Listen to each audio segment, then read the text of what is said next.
तुझे सोचता हूँ मैं शाम सुबह, इससे ज्यादा तुझे और चाहूँ तो क्या। तेरे ही ख्यालों में डूबा रहा, इससे ज्यादा तुझे और चाहूँ तो क्या। उस सारे गम में जाना संग हूँ तेरे, हर एक मौसम में जाना संग हूँ तेरे। अब इतने इम्तिहान भी ना ले मेरे, संग हूँ तेरे, संग हूँ तेरे, संग हूँ तेरे।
হাই হাই এই আমার ডাইরেক্টর শ্রী ভগবান দাস, এই আমার একতন্নি অভিনেতা, হাই আমার ধনদা নাথ, এই আমার অভিনেত্রী, হাই কি কয় জলি নাথ, এই আমার অভিনেত্রী, এই মৃদুলা নাথ, এই আমার এক্টর অভিনেতা প্রিয়ম দাস। আৰু আমাৰ এটা চেনেল আছে, এই চেনেলটোৰ নাম হ'ল এছাম ভিউ।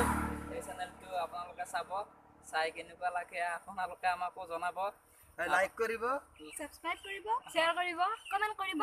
আৰু লগতে শ্বেয়াৰ কৰিব আৰু ওপৰত যি ঘণ্টাটো আছে সেই বজাই ঘণ্টাটো দিব। বজাই দিব নাপাহৰিব কিন্তু লগতে আৰু এটা কথা আছিল নহয় পাহৰিছিলো কি কথা তোমাৰ নামটো কি আছিল এওঁৰ নামটো হৈছে হিতেশ নাথ হিতেশ নাথ হয় অ'কে বাই বাই আজিলৈ বাই বাই বাই সাবস্ক্ৰাইব কৰিব কিন্তু